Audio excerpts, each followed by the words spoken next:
We talk a lot about generations. Boomers built. Millennials struggled. Gen Z is redefining everything. But there's a generation that sits quietly in the middle. Not loud enough to dominate headlines. Not young enough to drive trends. Just there. Watching. Adapting. Enduring. Generation X.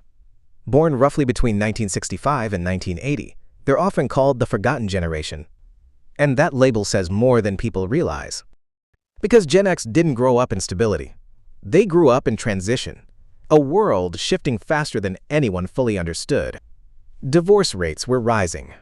Households were breaking apart. Both parents were working or absent, which meant something new started to happen. Children began raising themselves. This is where the term latchkey kids comes from.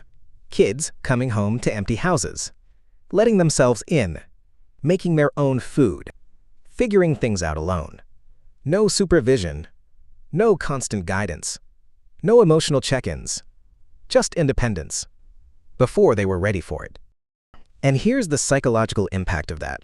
When no one is consistently there for you, you stop expecting people to be.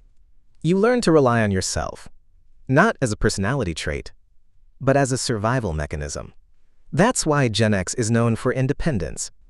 Not the aesthetic kind, the real kind.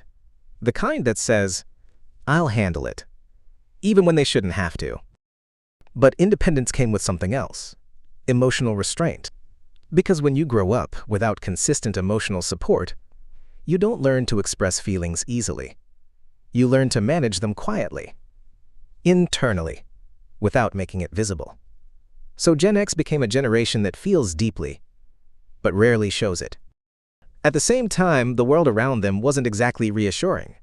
They watched institutions fail, governments lie, corporations collapse, promises break. Economic instability wasn't an idea. It was reality. So they developed something else. Skepticism. A quiet distrust of systems, authority, and even optimism itself.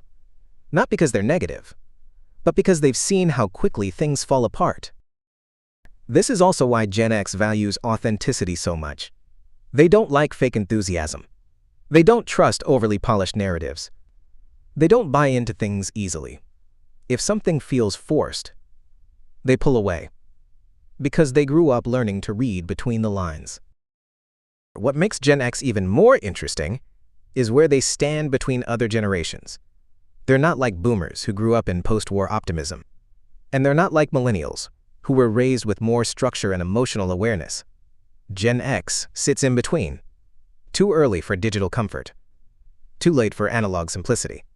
They had to adapt constantly. From cassette tapes to streaming. From landlines to smartphones. From traditional careers to uncertain economies. And that adaptability became one of their strongest traits. But here's the thing most people miss. Gen X doesn't announce its strength. It doesn't brand it. It doesn't perform it. It just lives it. Quiet resilience. The ability to handle things without needing recognition. The ability to adjust without complaining. The ability to keep going, even when things don't make sense. That's why they're often misunderstood. They don't express vulnerability the way younger generations do.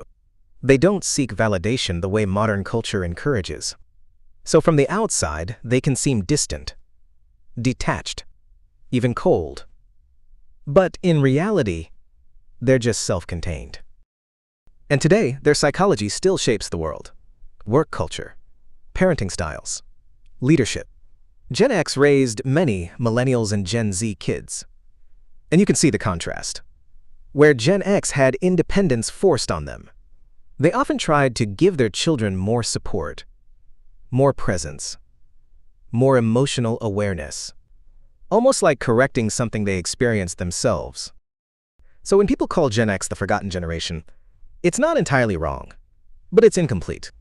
Because being overlooked doesn't mean being insignificant. It often means being quietly influential. Gen X didn't grow up expecting the world to make sense, so they learned to navigate it anyway. And maybe that's their defining trait. Not optimism, not idealism, but realism. The ability to see the world as it is and still move through it.